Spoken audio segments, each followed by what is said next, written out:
Bonsoir à tous, j'avais envie de faire une petite vidéo ce soir sur la terminologie sentimentale.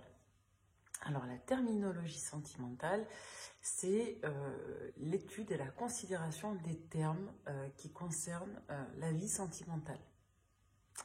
Pourquoi je vais faire une vidéo là-dessus? Parce que plus vous allez être au clair sur des distinctions à effectuer entre vos situations, vos sentiments, vos émotions et vos intentions, et plus vous arriverez à définir vos distances émotionnelles.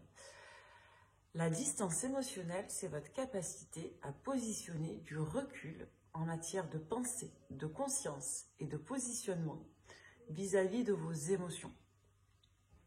La distance émotionnelle, c'est donc en quelque sorte une prise de recul émotionnel. Donc c'est un désengagement émotionnel qui vous permet en quelque sorte de garder une prise de recul et donc un discernement au sujet d'une situation ou quant à un sentiment ou émotionnel particulier. On emploie souvent le terme de distance émotionnelle dans le cadre de l'activité professionnelle. Pour ne pas trop pâtir de son activité, souvent on demande aux personnes d'opérer à une certaine distance émotionnelle. Ce qui signifie, en quelque sorte, en reformulant, de ne pas prendre les choses trop à cœur, c'est-à-dire trop pour soi, ne pas trop zoomer l'émotion. Pour ce faire, on demande de distinguer la part professionnelle de la part privée. La notion de distance émotionnelle, de manière donc vulgarisée et synthétique, c'est votre capacité à vous mettre en retrait au niveau de votre conscience quant à vos sentiments, d'accord? Plus communément, la distance émotionnelle, ça fait appel à une forme de prise de recul, tout simplement, de ne pas prendre des choses trop à cœur, comme je viens de vous l'expliquer. Pourquoi la distance émotionnelle ne devrait pas, à mon sens, s'appliquer uniquement que dans des contextes qui ne soient pas émotionnels? Parce que la distance émotionnelle, c'est plus une appellation qui caractérise un rapport émotionnel. Donc, dans tous les cas, pour faire preuve de sagesse, dans vos situations, vos prises de décision, vos raisonnements, la notion de prise de distance apparaîtra toujours comme utile et comme positive. D'accord? Donc, le choix des mots que l'on emploie n'est jamais hasardeux. Moi, je fais partie des personnes qui ne croient pas au hasard.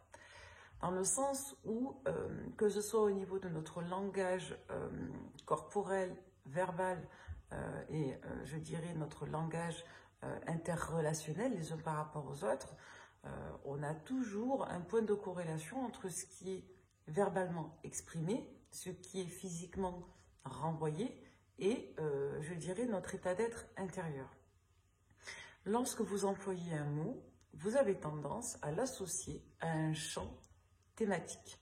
Donc, dans le cadre du langage, on connaît tous le champ lexical, on l'apprend dès la primaire. Lorsque vous employez un mot, ce mot est souvent associé à un autre ensemble d'idées et donc de plusieurs mots qui forment du sens. Lorsqu'on devient adulte, on a tendance à opérer, de par notre cognition, c'est-à-dire la manière dont notre cerveau articule sa perception de la réalité et comment cette réalité est gérée à l'intérieur de nous. Si vous voulez, il aura tendance, ce cerveau, à employer, je dirais, des liens. La notion de faire des liens, on la retrouve dans le travail, on la retrouve notamment dans la sphère médicale et dans toutes les sphères qui incitent des interactions de manière générale. Donc, lorsque vous vous exprimez par exemple, vous avez tendance à faire des liens entre votre pensée et les mots que vous allez employer pour former une phrase. Donc les liens, c'est tout ce qui attache un élément à un autre, et peu importe la nature de cet élément. Donc si vous voulez observer un lien, vous devez en quelque sorte vous mettre en face, au-dessus, en dessous, à côté, bon, peu importe. Pour observer un lien, vous devez vous en extraire. Ce qui signifie, pour revenir à votre sentimental, vous allez comprendre là où je vais en venir, que pour souvent observer votre état émotionnel, donc votre état intérieur, vous devez opérer à une prise de recul et effectuer des liens. Et pour effectuer des liens, vous devez avoir préalablement organiser votre champ thématique associé au lien.